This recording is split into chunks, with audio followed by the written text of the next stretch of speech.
The one thing I will say that I think a lot of people got the plot wrong on, that I see all the time, is people are really scared of these DCs, these digital currencies. I think that would be the best thing ever, because so long as it is transparent, because it probably would solve a lot of issues almost overnight.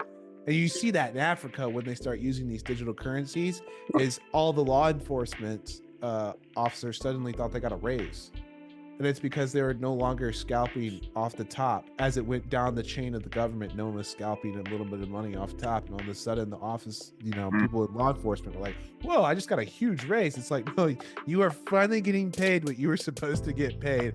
And I'd like to see how many times our government spends $15 for a number 2 pencil or something absolutely ludicrous for no freaking reason. Yeah, then those digital currencies could bring that transparency. Then maybe I might feel good about paying taxes and not feel like it's a big sham.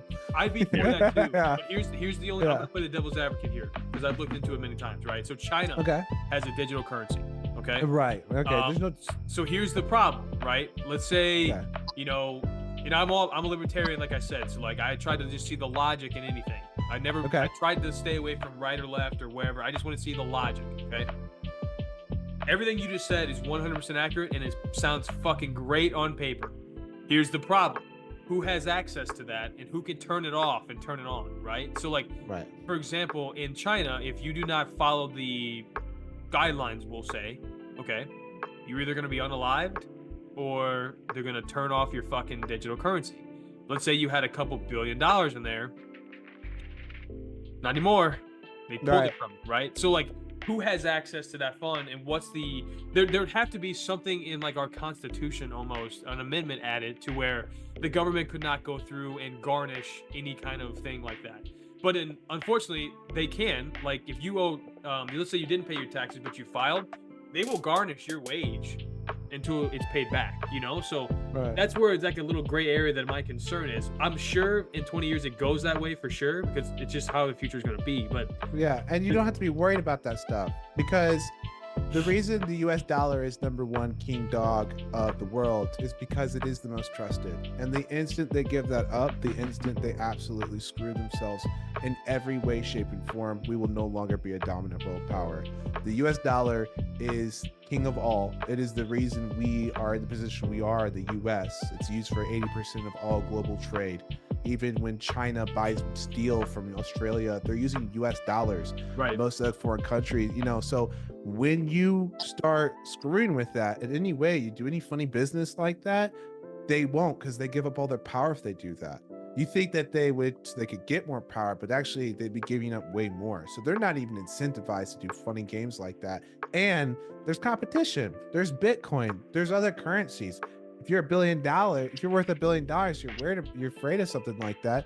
Okay, you can exchange your money for Australian dollars. You can go get, the yuan, even if you wanted to. You could already diversify yourself out of that. I mean, that's why it's so hard to tax these rich guys, right?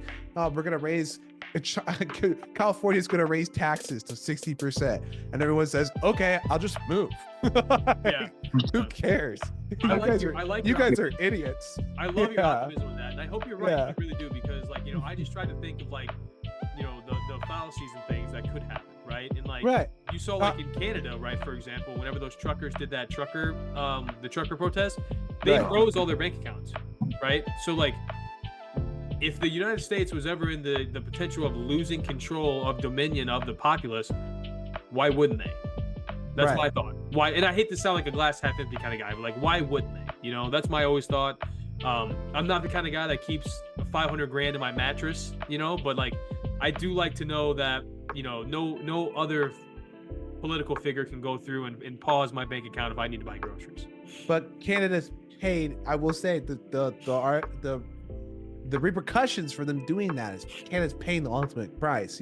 Projections now for Canada, so much money pulled out of Canada after all that nonsense, that they're projected to be the worst developed country in the world. They're projected to be a third world country in the next decade, and they're already the worst developed country in the world. And they toppled from being near the top to at the bottom in literally 3 years, which is, it's been, I mean, they paid for that. Yeah, so like you don't have to worry. Like they painted a great example of what happens when you do stupid crap like that.